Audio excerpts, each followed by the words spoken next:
The ship that came from the stars looked like nothing Earth had ever seen before. It was made of blue crystal that seemed to grow rather than being built, with smooth curves that caught the light from Sol and threw it back in rainbow patterns. The vessel was dying, though, smoke and sparks coming from cracks in its hull as it limped toward Earth's orbital stations.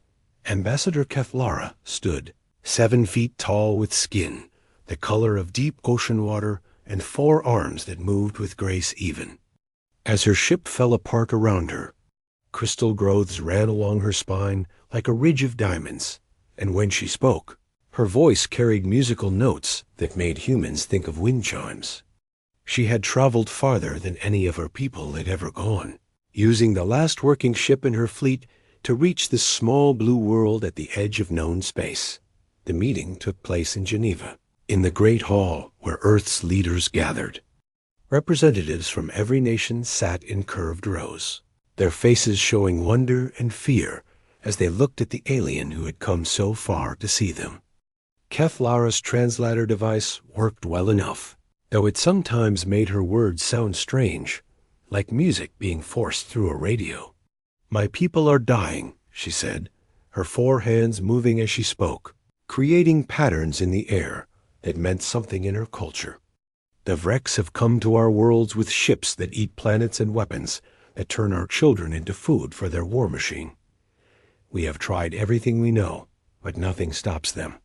Captain Jake Morrison sat in the front row wearing his dress uniform with ribbons that told the story of every war Earth had fought in the past 20 years.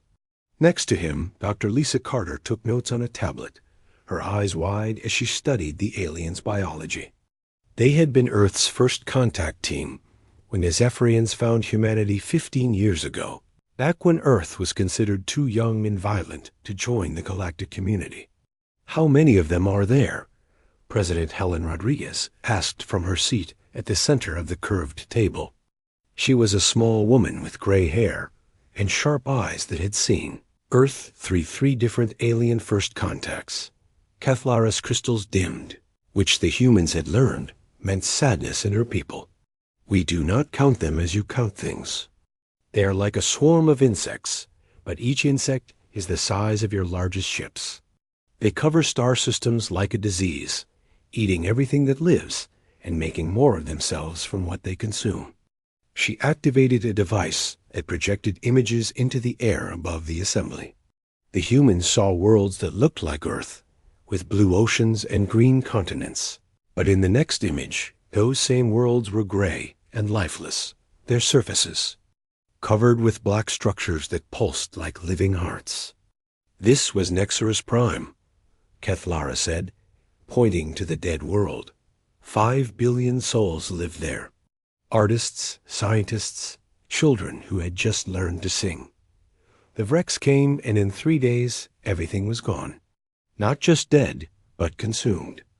Turned into material for their warships. General Marcus Stone leaned forward in his seat.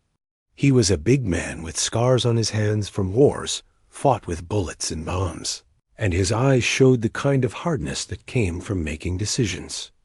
That cost lives. "What kind of weapons do they use?"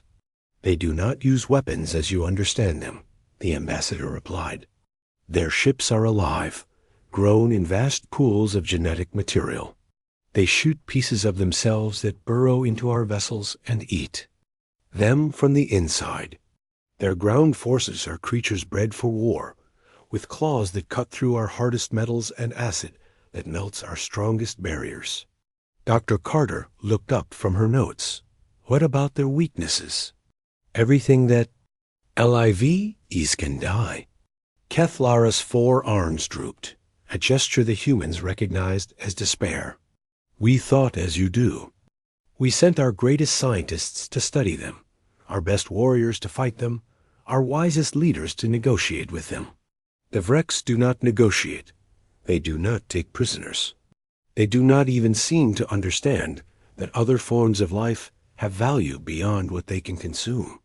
The projection changed to show battle scenes that made the humans shift uncomfortably in their seats. Ships that looked like living creatures fought against sleek vessels that fired beams of pure energy. The living ships always won, surrounding their enemies like wolves and tearing them apart with weapons that grew from their hulls. 6 species joined together to form our confederation, Kethlara continued. The wise Altarians with their mental powers, the strong Krolak with their warrior traditions, the clever Hexit with their machines, the peaceful Yendri with their knowledge of life itself, the ancient Zeph with our crystal technology, and the Moisi, young Novin with their speed and courage. All of us together, and still we lose. She paused and looked directly at President Rodriguez. We know what your people think of us. We found you when you were fighting wars with chemical weapons and nuclear bombs, and we decided you were too dangerous to contact until you grew wiser. We were wrong. We should have learned from you instead of protecting ourselves from you. The hall fell silent except for the soft hum of air recyclers and the distant sound of traffic from the city outside. Every human in the room understood what the alien was really saying. The galaxy thought Earth was too violent, too primitive, too brutal to be trusted with advanced technology. Now that same galaxy was begging for Earth's help because nothing else had worked. Captain Morrison stood up slowly. What exactly are you asking us to do? Fight, Kethlara said simply. Come to our worlds with your ships and your weapons and your soldiers. Show the Vrex that they cannot consume everything that lives. We will give you our fastest ships to carry your forces, our star charts to guide you, and all the knowledge we have gathered about our enemy. And in return, President Rodriguez asked, in return, we offer you membership in the galactic community, access to technologies that will advance your civilization by thousands of years, worlds where your people can live and grow, trade partnerships that will bring wealth beyond your imagination. Kethlara S. crystals brightened. All we ask is that you help us survive. Dr. Carter whispered something to Captain Morrison, who nodded and spoke up. Our methods of warfare might shock you. We don't fight the way the rest of the galaxy fights. We? No, the ambassador replied. We have studied your history, your weapons, your tactics, your willingness to do whatever victory requires. This is why we came to you when all else failed. The Vrex believe they cannot be stopped because they are the ultimate predators. Perhaps it is time they met something more dangerous than they are. General Stone smiled, and it was not a pleasant expression. Ma'am, if you're asking us to bring our style of warfare to your enemy, you might want to be very careful what you wish for. When humans fight, we don't just win. We make sure our enemies can never threaten anyone again. President Rodriguez called for a recess while Earth's leaders discussed the proposal. In rooms filled with whispered conversations and heated debates, humanity faced its first real test as a spacefaring species. They could stay safe on Earth and let the galaxy burn, or they could answer the call for help and show the universe what human warfare really looked like. When they returned to the assembly hall, President Rodriguez stood at the podium with the weight of her species' future on her shoulders. Ambassador Kethlara, Earth accepts your request for military assistance. But understand this. We will fight this war our way, using our methods and our weapons. If that troubles you, now is the time to withdraw your offer. The alien looked at the human leader with eyes that held the hope of 6 dying species. President Rodriguez, at this point, nothing your people could do would trouble us more than extinction. We place our trust in human hands and pray to whatever gods watch over us all that we have made the right choice. Neither the humans nor the alien realized that this moment would be remembered as the day the galaxy learned to fear the answer to its prayers. The Zephyrian ships that came to collect Earth's military forces were things of beauty, all flowing lines and crystal surfaces that seemed to sing when the solar wind touched them.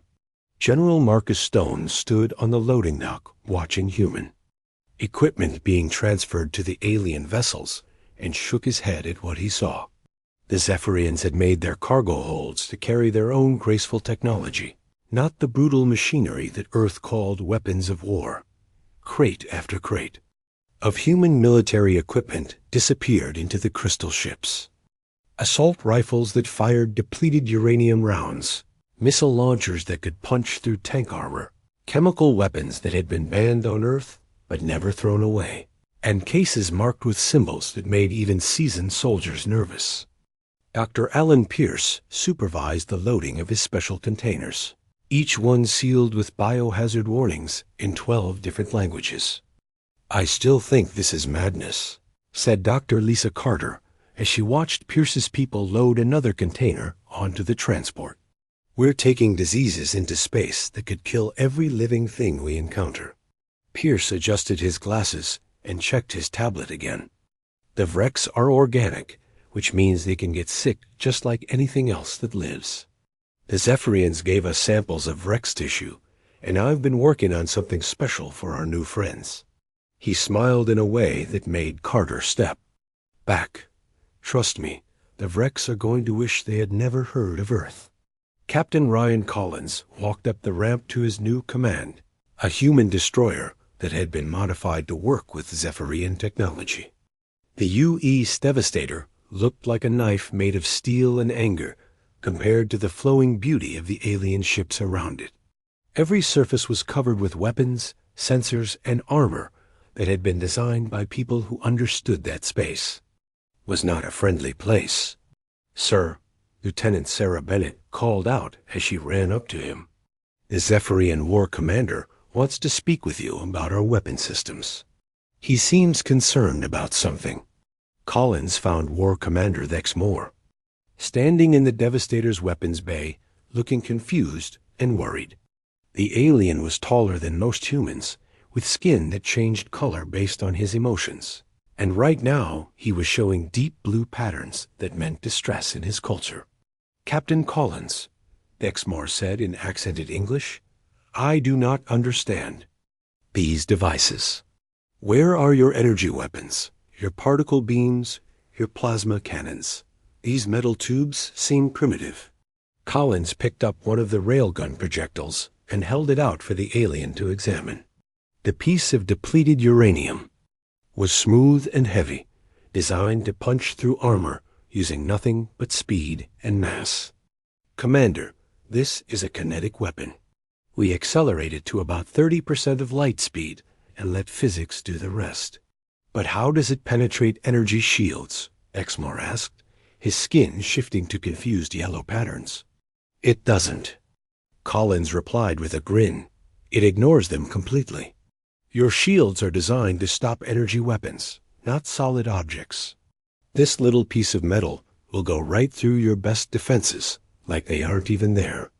The alien's skin went pale white, which Collins had learned meant shock. "That is impossible. All civilized warfare is conducted with energy weapons at long range. No one uses primitive kinetic projectiles." "Well," Collins said, tossing the projectile up and catching it again, "I guess no one ever told us we were supposed to be civilized." 3 days later, the combined human and Zephyrian fleet dropped out of faster-than-light travel at the edge of the Helios system.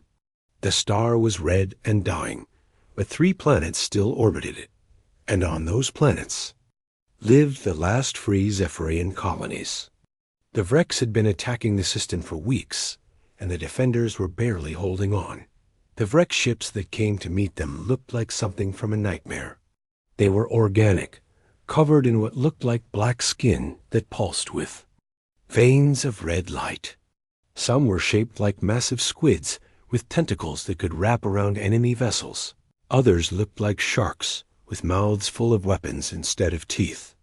All of them moved with the fluid grace of living things, and all of them were focused on destroying anything that threatened their conquest. 12 Vrex bioships approaching from the 4th planet reported Commander Kevin Hayes from his position at the sensor station. "They're moving fast, and they don't seem interested in talking." General Stone stood on the bridge of the command ship, watching the tactical display. The Zephyrian vessels were already charging their crystal weapons and moving into their traditional fighting formations. It was all very elegant and civilized, like a dance that both sides had practiced for centuries. All human ships, Stone said into his communicator, ignore Zephyrian battle protocols. Close to knife-fighting range, and show these things what Earth brings to a war. The human ships accelerated toward the Vrex formation like bullets fired from a gun. The Devastator led the charge with Collins, pushing his engines to their maximum, while his weapons officer armed every kinetic weapon on the ship. Behind him came 6 more destroyers and a cloud of fighter craft, piloted by humans who had learned to fly in Earth's wars. Lieutenant Sarah Bennett was flying the lead fighter when the first engagement began. Her craft was small and fast, covered with missile pods and kinetic cannons that could tear apart anything they hit. "Target the big one," she called to her squadron. "Let's see how tough these bioships really are." The Vrex opened fire first, sending streams of living projectiles that tried to burrow into human ships like parasites. The creatures hit the armor and immediately began eating through it, but human engineers had expected this. Electric fields activated across the hull surfaces, frying the bioweapons before they could penetrate to vital systems. Then the humans returned fire, and the galaxy learned what kinetic weapons could do to organic targets. Railgun projectiles moving at incredible speed punched through Vrex bioarmor like it was made of paper. Missile warheads designed to destroy tanks ripped holes in alien hulls, and cannon rounds turned graceful bioships into clouds of scattered organic matter.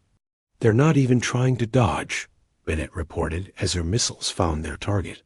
"It's like they've never seen projectile weapons before." The largest Vrex ship, a creature that looked like a massive jellyfish with weapons growing from its bell, tried to wrap its tentacles around the Devastator.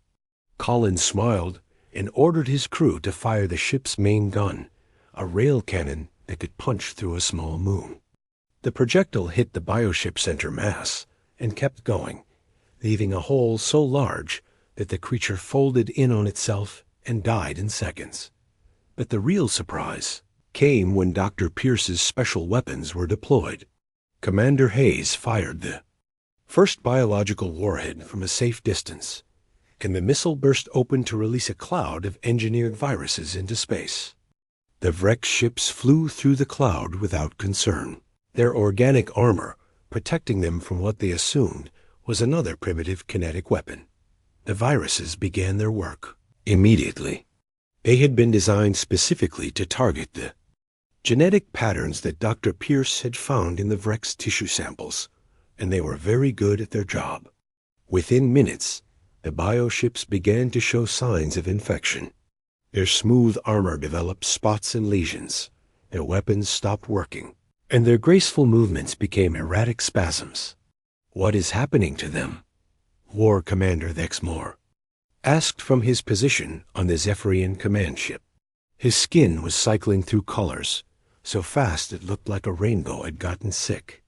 "Biological warfare," General Stone replied calmly. "Dr. Pierce created some viruses that really don't like Vrex biology. Give it a few more minutes, and those ships won't be ships anymore." The Zephyrian commander watched in horror as the remaining Vrex vessels began to dissolve. The viruses were eating them from the inside out, turning their living ships into pools of organic soup that drifted apart in space. In less than an hour, 12 bioships had been reduced to scattered debris and floating biomass. "This is impossible," Pexmore whispered. "No one fights like this. No one uses such weapons." Lieutenant Bennett landed her fighter in the Devastator's bay and climbed out with a grin on her face. "Sir, that was easier than shooting practice targets. These Vrex don't know how to fight kinetic weapons at all." Captain Collins nodded and turned to address the Zephyrian officers who had come aboard to observe human tactics. "Gentlemen, what you just saw was a small demonstration. We brought enough firepower to glass a planet and enough biological weapons to sterilize a star system. If you're having second thoughts about asking for our help, now would be a good time to speak up. The aliens looked at each other with expressions that humans were learning to recognize as fear. They had asked for help from a species they considered primitive and violent, and they were beginning to understand what those words really meant. War Commander Thexmore's skin settled into a pattern of deep respect mixed with terror. General Stone, my people are grateful for your assistance. But I must ask, how many more weapons like these do you have? Stone smiled the same smile that had made Dr. Carter nervous back on Earth. Commander, what you just saw was us being gentle. When we really want to end a war, we bring out the weapons that make this look like a friendly disagreement. The news came through subspace communications like a scream of pain that crossed the galaxy in seconds. The Vrex Grand Armada had gathered at the edge of Zephyrian space, 3,000 bioships strong, led by queen ships the size of moons and commanded by the most aggressive minds in the Overmind Collective. Their target was Crystalla, the Zephyrian homeworld, where 2 billion souls waited behind failing defensive screens. General Marcus Stone stood in the war room of the human command ship and studied the tactical displays that showed the size of the enemy force. 3,000 ships against his fleet of 40 human vessels and 200 Zephyrian defenders. The numbers would have terrified any reasonable military commander, but Stone had stopped being reasonable the day he decided to take Earth's wars to the stars. Sir, Major Chris Taylor said, as he entered the room carrying a tablet full of intelligence reports, our scouts have confirmed that the Vrex are planning to make an example of the Zephyrian homeworld. They want to show the galaxy what happens when someone calls humans for help. Dr. Patricia Webb looked up from her engineering station, where she had been working on modifications to human weapon systems. General, conventional fleet engagement isn't going to work against those numbers. We need to think bigger. Stone nodded and activated the holographic display that showed the Crystalla system. The Zephyrian homeworld was a thing of beauty, covered with crystal cities that grew like living things and oceans that sparkled with mineral formations. It was also completely defenseless against the force that was coming to destroy it. Time to authorize Protocol Omega, Stone said quietly. The room fell silent because every human military officer knew what those words meant. Protocol Omega was Earth's doctrine for total warfare, the kind of fighting that left nothing standing and no enemies alive to threaten human worlds. Dr. Webb activated her personal communicator and began issuing orders to human engineering teams throughout the fleet. All units, begin conversion of asteroid mining equipment to kinetic bombardment platforms. I want every piece of space rock in this system turned into a weapon. Captain Ryan Collins received the orders aboard the Devastator and immediately began repositioning his ship toward the asteroid belt that circled Crystalla's star. Human engineering crews had been working around the clock since the fleet arrived, installing engines and guidance systems on chunks of rock the size of city blocks. When those asteroids started moving, they would hit their targets with the force of nuclear weapons. Major Taylor gathered his special forces teams for briefing in the ship's armory. These were soldiers who had learned their trade in Earth's dirtiest wars, men and women who knew how to fight when the rules didn't matter anymore. Ladies and gentlemen, we're going behind enemy lines. The Vrex have occupied 17 worlds in this sector, and we're going to visit every one of them. Lieutenant Commander Amy Rodriguez piloted one of the human stealth ships as it slipped through Vrex-controlled space toward the enemy supply worlds.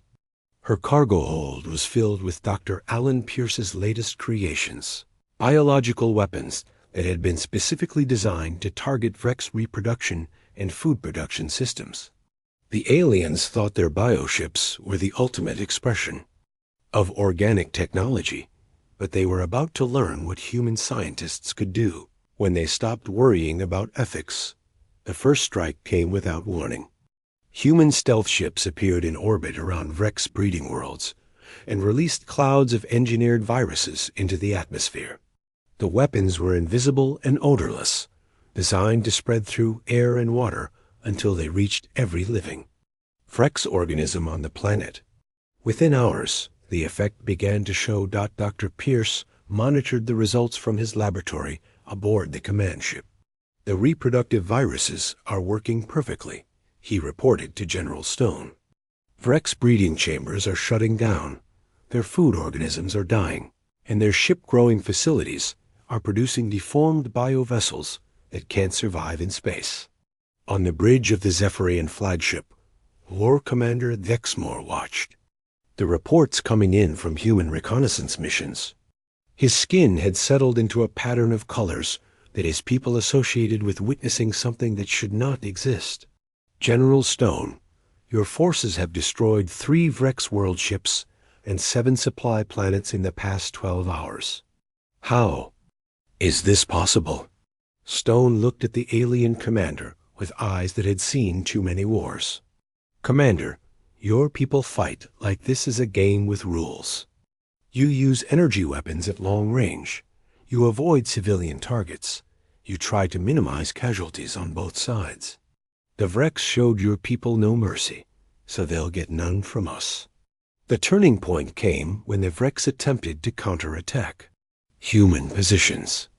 A fleet of 500 bioships moved to engage the human forces near crystallized third moon, expecting to overwhelm the small human fleet with superior numbers. Instead, they flew into a trap that had been set by engineers who understood that space warfare didn't have to be fair. Captain Collins waited until the Vrex fleet was committed to their attack run before activating the kinetic bombardment platforms. Asteroids that had been accelerated to incredible speeds began raining down on the bioships like bullets from the gods. Each impact released the energy of a small nuclear weapon, turning graceful alien vessels into clouds of superheated plasma. But the real horror began when the biological weapons took effect. The viruses that Dr. Pierce had created were not content to simply kill their targets. They consumed Vrex organic matter and used it to create more viruses, turning each bioship into a plague factory that infected every other Vrex vessel it encountered. Lieutenant Sarah Bennett led her fighter squadron through the chaos of dying bioships, watching as creatures the size of buildings dissolved into pools of organic matter. "Sir, they're not even fighting back anymore. They're just dying." The Vrex queen ships, massive creatures that served as command vessels for the Grand Armada, began to panic as their forces disintegrated around them. They sent psychic screams across subspace, calling for reinforcements from the Overmind itself. The response came quickly. More bioships, fresh from the breeding worlds, untouched by human biological weapons. "They're bringing in reserves," Major Taylor reported from his position on an infiltrated Vrex world. "Looks like about 2,000 more ships, all heading for Crystale." General Stone smiled, and it was the expression of a man who had been waiting for his enemy to make exactly this mistake. "Dr. Webb, are the system defenses ready?" Webb checked her displays and nodded. "Every asteroid in the belt has been weaponized. The orbital platforms are online, and the planet-side defense systems are armed with everything we brought from Earth. If they want to take Crystala, they're going to have to come through hell to get it." The second wave of Vrex attacks began with a massive assault on human positions throughout the system. Bioships swarmed toward Crystala like angry insects, their organic weapons firing streams of living projectiles that tried to burrow through human defenses. The battle that followed would have impressed military historians from any era of Earth's violent past.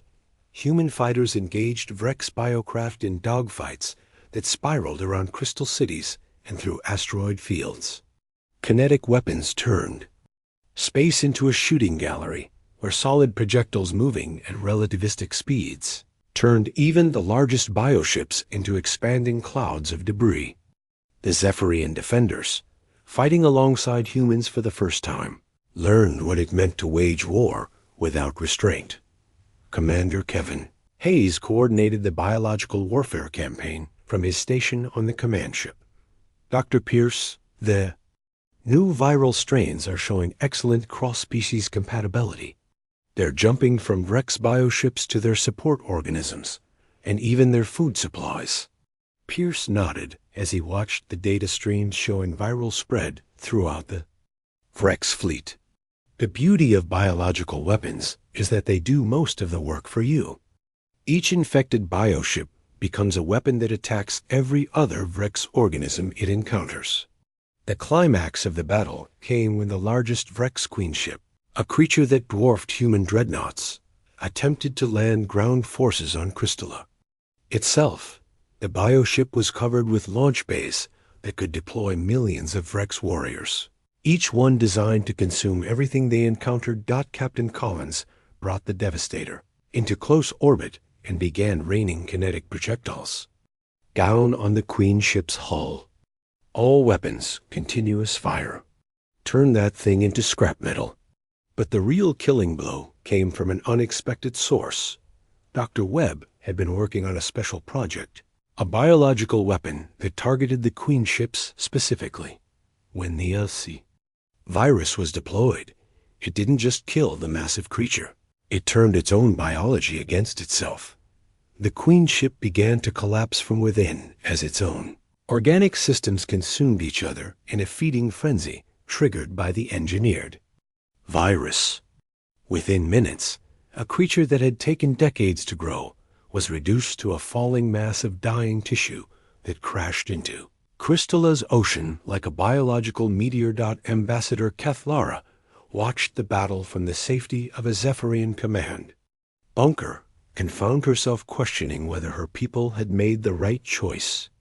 General Stone, your methods are effective, but the level of destruction you bring frightens even us. The message that reached Earth came through emergency channels reserved for planetary threats, carrying news that made every military commander on the planet stop what they were doing and stare at their screens in disbelief. The Vrex Overmind had made a decision that defied all logic and military strategy. They were bringing their entire remaining fleet to attack Earth itself. Admiral Katie Thompson stood in the war room beneath the Pentagon and watched the tactical displays that showed 50,000 bioships moving toward the Sol system. It was the largest military force in recorded galactic history. Every surviving Rex vessel pulled from across their empire for one final assault on the world that had dared to challenge their dominance. "Ma'am," Colonel David Garcia said as he entered the room with intelligence reports from the outer system sensors. Long-range scans confirmed the size of the incoming fleet. They're not just bringing warships, they're bringing everything they have left. Colony ships, factory vessels, even their breeding platforms. Professor Eric Martinez looked up from his computer terminal where he had been coordinating Earth's defensive preparations. They're not planning to just defeat us. They want to make sure nothing human ever threatens them again. This is genocide on an interstellar scale. Thompson nodded grimly as she studied the enemy formation. The Vrex fleet stretched across space like a living cloud of death. Bioships of every size and design moving in perfect coordination toward their target. At the center of the formation was the Overmind vessel itself, a creature so massive that it dwarfed entire space stations and carried the collective intelligence that controlled the Vrex species. "How long until they reach Earth?" she asked. 72 hours at current speed," Garcia replied. "Our outer system defenses will engage them at Neptune, but with those numbers, they won't hold for long." Dr. Patricia Webb activated her communication, linked to the engineering teams that had been working around the clock since General Stone's fleet departed for Zephyrian space. "All units begin final preparations for Project Helios. We have 3 days to turn the solar system into the deadliest place in the galaxy." Earth had not been idle during the months that human forces fought in alien space. Every asteroid in the belt had been converted into a kinetic weapon platform. Automated factories had been built on Mars to produce biological weapons, and the moon itself had been turned into a fortress bristling with every destructive device that human ingenuity could create. Captain Jake Morrison received the activation codes for the Sol defense grid from his position on Luna Station, the installation that had once been humanity's first permanent off-world colony was now the command center for weapon systems that could sterilize planets. All stations report ready, Admiral. We've turned our home system into a shooting gallery. The first engagement began when the Vrex Vanguard encountered the automated defense platforms that had been seeded throughout the outer system. These were not the elegant energy weapons that galactic civilizations preferred, but simple kinetic launchers that accelerated chunks of metal to incredible speeds. The bioships that ran into them discovered that even living armor could not withstand the impact of solid projectiles moving at significant fractions of light speed, but the Vrex pressed forward, absorbing losses that would have broken any other military force. For every bioship destroyed by human defenses, 10 more took its place, and the massive fleet continued its inexorable advance toward the inner system, where 4 billion humans waited for the outcome of humanity's first interstellar war. Sarah Bennett led the first wave of human fighters to engage the enemy fleet near Jupiter. Her squadron was outnumbered 1,000 to 1, but they carried weapons that had been specifically designed for this moment. All units, remember what? We learned fighting these things. They can't track kinetic weapons, and they have no defense against biological attacks. The battle around Jupiter became a masterpiece of human tactical innovation. Fighter craft too small for bioship weapons to target effectively swarmed through the Vrex formation, dropping viral bombs and firing kinetic rounds that turned massive alien vessels into expanding clouds of organic debris. But for every victory, the humans paid a price in blood. Bennett's fighter took a direct hit from a bioship's living weapon, creatures that burrowed through her hull and began consuming her ship from the inside.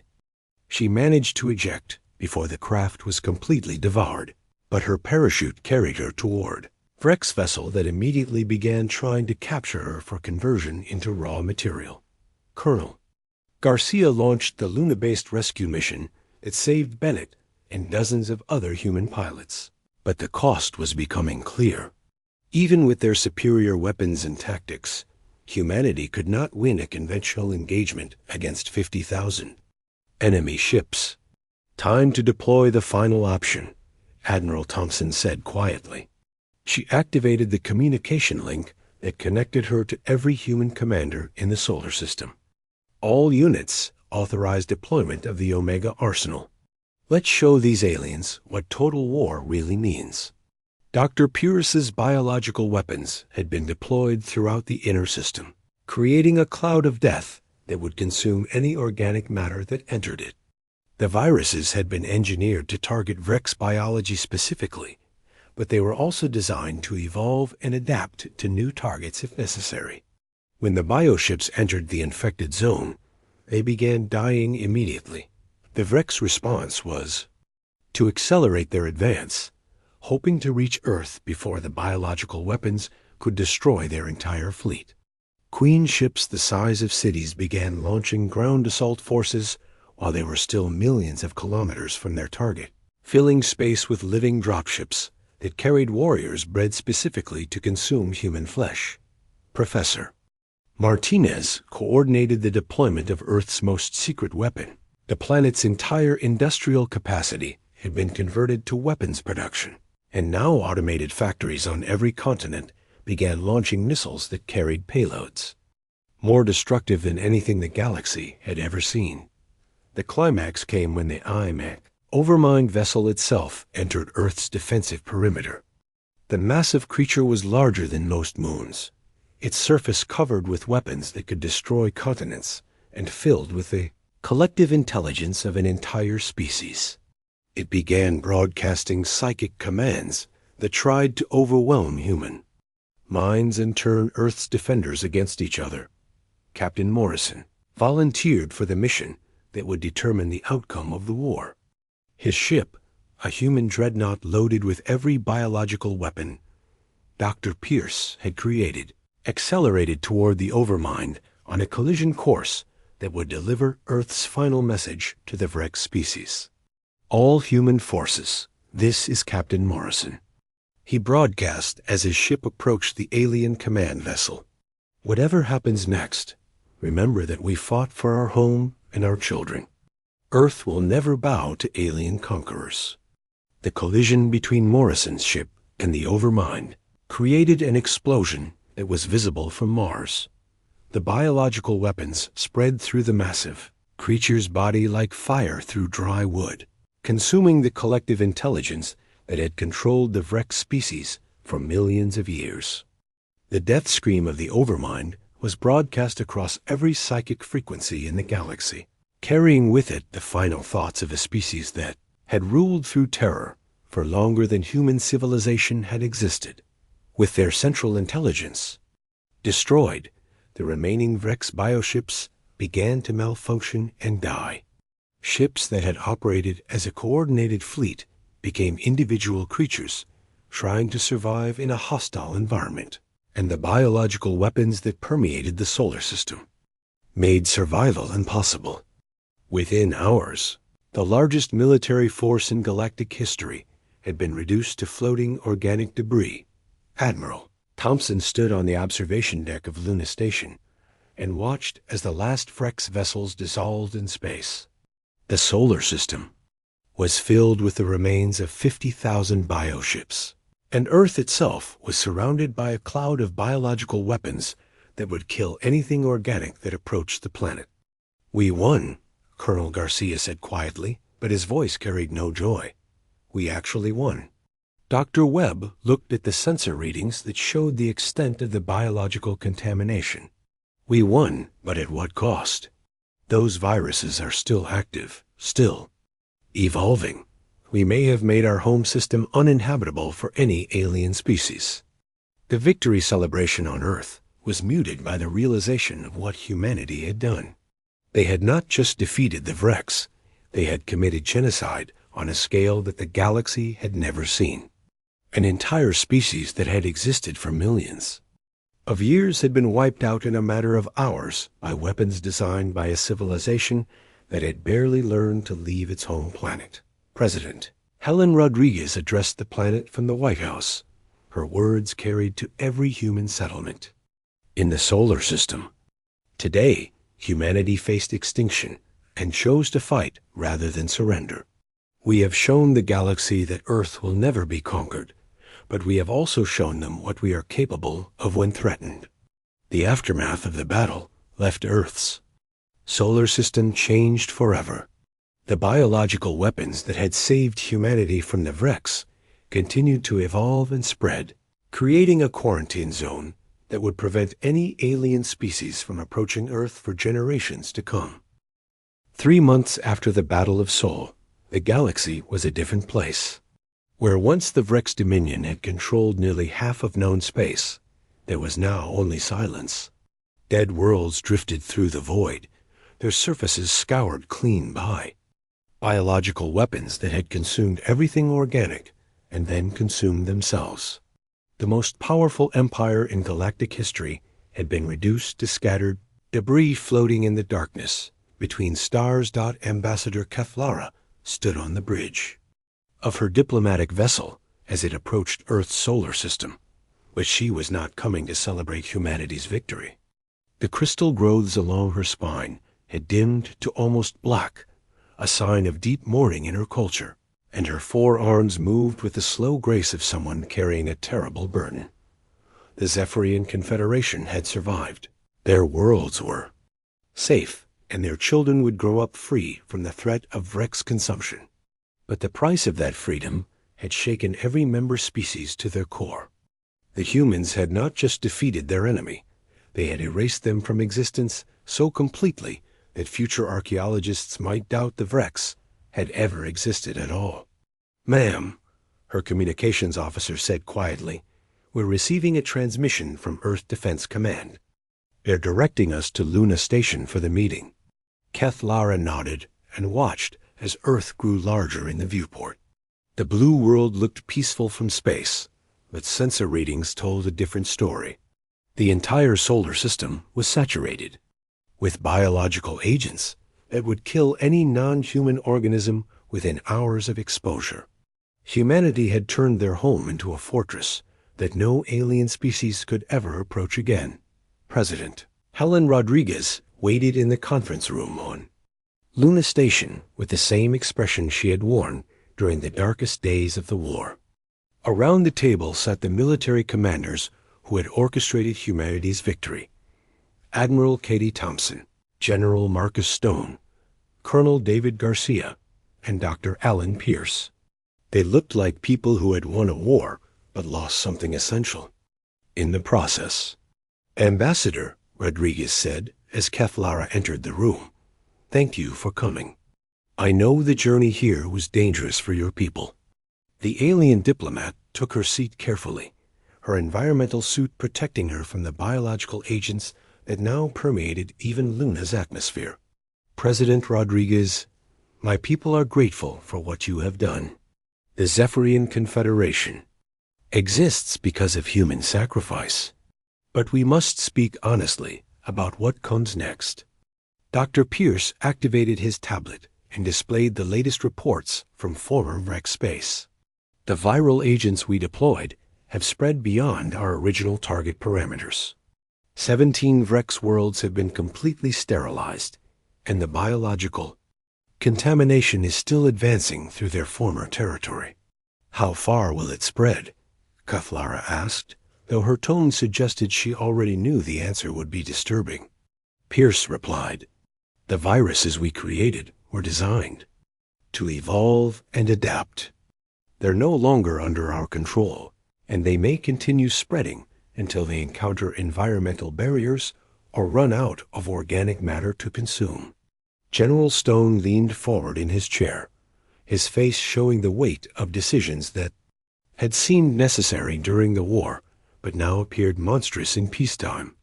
"Ambassador, we did what we thought was required to save your people and protect our own. The Vrex gave us no choice in methods when they threatened Earth itself." Keflara's crystals flickered with patterns that meant deep sadness mixed with understanding. "General Stone, we do not question your motivations or your methods. The Vrex were indeed monsters who would have consumed every living thing in the galaxy if allowed to continue. But the completeness of their destruction troubles us."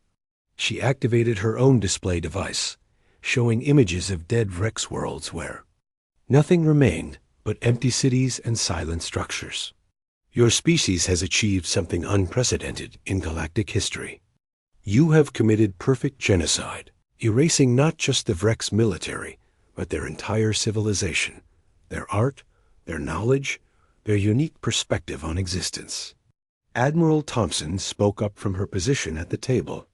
"Ma'am, if we had shown mercy, if we had left any of them alive, they would have eventually rebuilt and threatened the galaxy again.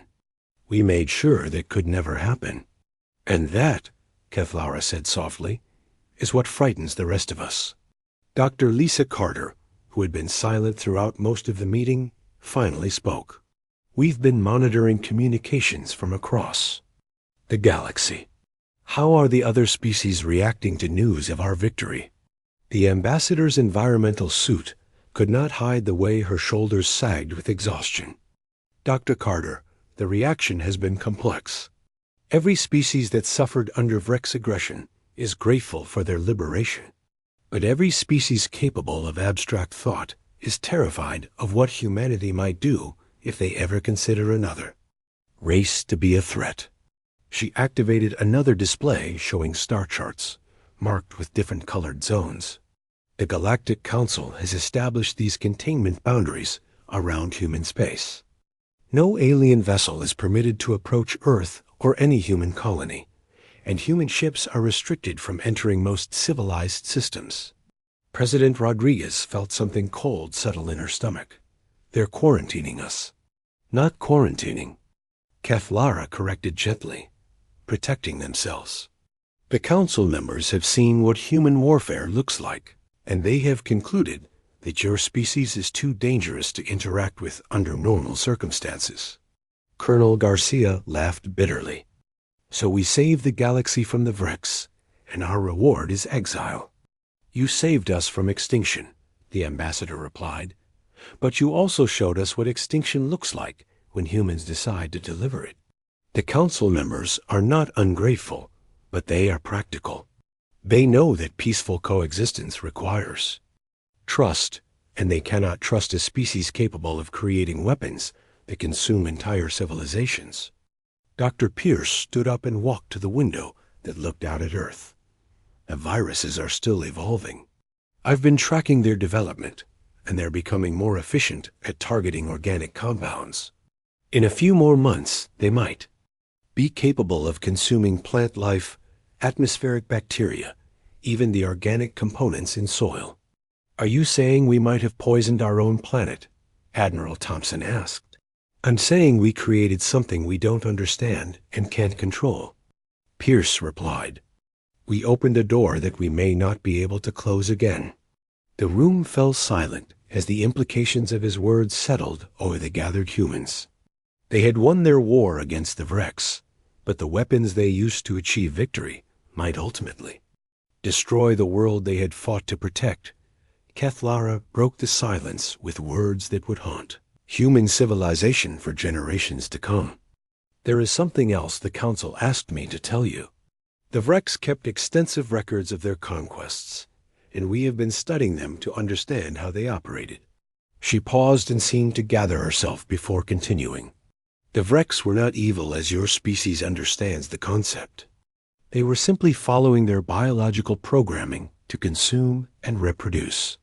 They could not comprehend that other forms of life had value beyond their usefulness as food or raw material. General Stone felt a chill that had nothing to do with the station's environmental controls. What are you saying?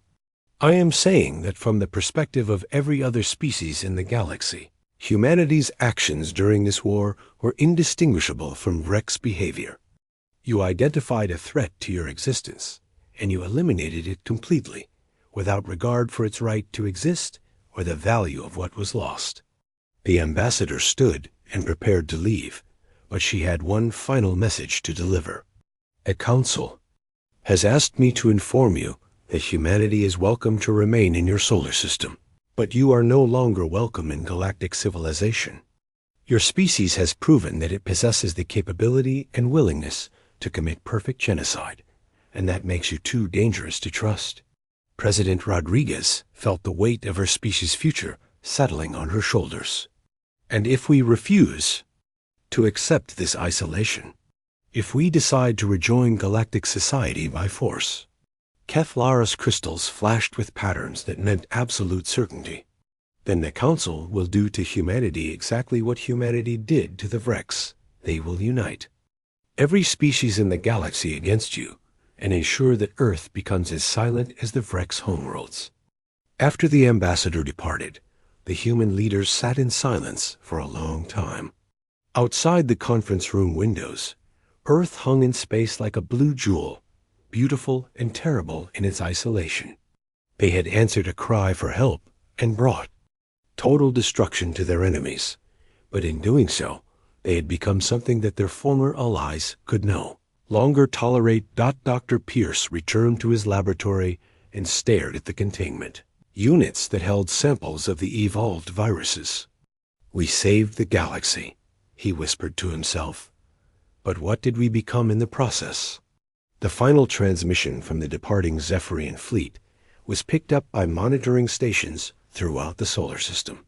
It was brief and carried the weight of finality. Thank you for saving us, humans. Please never come looking for us again. Earth had won its first interstellar war, but the victory had cost them their place in the galactic community.